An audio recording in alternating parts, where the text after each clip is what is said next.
porque eu quero, porque eu busco, e porque sou dele e não sou mais meu, não me pertenço mais. Porque quando sou fraco, então é que sou forte. Oh, irmãos, aquela vida que Paulo antes tinha, uma vida distante de Deus, apesar de achar que estava servindo a Deus, é porque Paulo vivia por si mesmo. E esse é o problema do nosso tempo. Quando nós entendermos que fomos chamados antes da fundação do mundo, que Deus nos separou, mesmo no ventre de nossa mãe, quando nós entendermos que existem boas obras preparadas para que andássemos nela, para andarmos nela, nós vamos nos consagrar completamente, Senhor. E agora não vamos fugir da tribulação, da disciplina, da dor. Nós vamos fugir do pecado, do diabo, do mundo. Isso sim, devemos fugir. Não fugir do diabo como se ele tivesse poder, mas me refiro em se envolver com coisas que dão lugar a ele. Nós vamos nos lançar à oração, nos lançar a buscar a Deus, para sobre nós repousar o poder de Deus, para que por esse poder e graça de Deus, nós vamos poder andar nas boas obras que Deus preparou para que você e eu andássemos nela antes da fundação do mundo. Essa vida medíocre e egoísta que acordamos e achamos que podemos viver como a gente quer. Tal hora eu vou para tal lugar, tal hora eu vou fazer isso, eu vou cuidar de mim, vou fazer aquilo, final de semana eu vou dormir até não aguentar mais. Isso é uma vida de alguém que não conhece o Senhor, que não nasceu de novo, ou que nasceu de novo e apagou o Espírito Santo na vida dele. Alguém que vive para Deus, ele acorda, se possível, já se joga de joelho, e ali ele cai: Senhor, entrego a Ti esse dia. Guia o meu dia. Não me permita viver uma vida fora da Tua vontade. Mesmo que o Senhor me dê liberdade de ir numa manicure, ou de cortar o cabelo, ou de participar de algo que é um esporte, um lazer, um passeio, não tem. Ele é nosso Pai, Ele também nos dá momento de descontração, mas que seja nele, por Ele e para Ele. Um lazer santo, uma vida que agrada a Deus. Mas nós vamos entender que os momentos mais importantes, mais gloriosos, mais significativos que o ser humano pode viver nesse mundo, é quando ele se une em oração. É como se ele atravessasse as salas iniciais de um palácio e entrasse naquele nível mais íntimo do rei, no lugar que só o seu amigo pode chegar ali se ele o convidar, e ali você desfruta de uma vida de oração e comunhão em secreto com seu Pai. E agora você pode ouvir a voz de Deus falando com você e comigo. E nós podemos andar nessa terra, servindo pessoas, trabalhando como profissionais, mas debaixo da graça, da vontade de Deus, porque nós encontramos Deus. Não importa mais o que vamos fazer. E agora nós vamos rejeitar muitas coisas. Tem muitos problemas que vêm sobre a nossa vida para nos distrair dessa vida íntima com o Senhor. Temos que parar com esse negócio de querer agradar parente, agradar pessoas, colegas. Não, você tem que agradar a Deus. Se a relação com essas pessoas te aproxima de Deus e a elas também mais de Deus, siga em frente. Se não, como disse o Senhor, né? Minha mãe e meus irmãos são aqueles que fazem a vontade de Deus.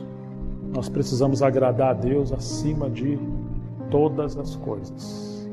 Irmãos, o tempo que nós vivemos nos desafia a uma vida mais intensa, mais profunda com o Senhor, porque senão não vamos suportar o nível de batalha que nós estamos enfrentando nesses dias, que cada vez é mais tenaz. O inimigo sabe que lhe falta pouco tempo,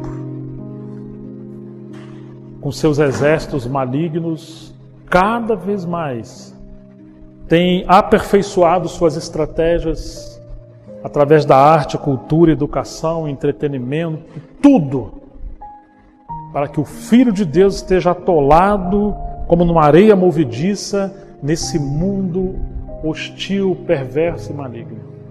E quanto mais você se mover sem Deus, mais você afunda nesse mundo que está vivendo sob a ira de Deus, que em breve vai cair, como seu cálice da ira que está enchendo, e o Senhor virá como juiz. Que Deus tenha misericórdia de nós, que nesses dias possamos ouvir o Senhor, não ser como Paulo, seguir aquela vida sem Deus, fazendo o que acha que tem que fazer, e às vezes, como disse Agostinho de Hipona, tarde, muito tarde te amei. Um homem que andou com Deus, um poeta, riquíssimo pensador, mas ele faz essa poesia. Quão tarde ele encontrou o Senhor. Guarde a sua força, a sua juventude, dedique ela a conhecer a Deus e servir a Deus. O tempo passa muito rápido. Que Deus nos abençoe. Vamos orar. Senhor, nós queremos te agradecer por esse chamamento sublime, desconhecido, a menos que o Senhor abra os nossos olhos e nos revele. Ajude-nos a cultivar a comunhão contigo e adentrar cada vez mais nesse lugar mais íntimo da comunhão com o Senhor. Nos dê essa bênção de andar nas boas obras que o Pai, o Senhor, separou para nós, para que andássemos nela, e sabemos que isso só é possível pelo teu poder.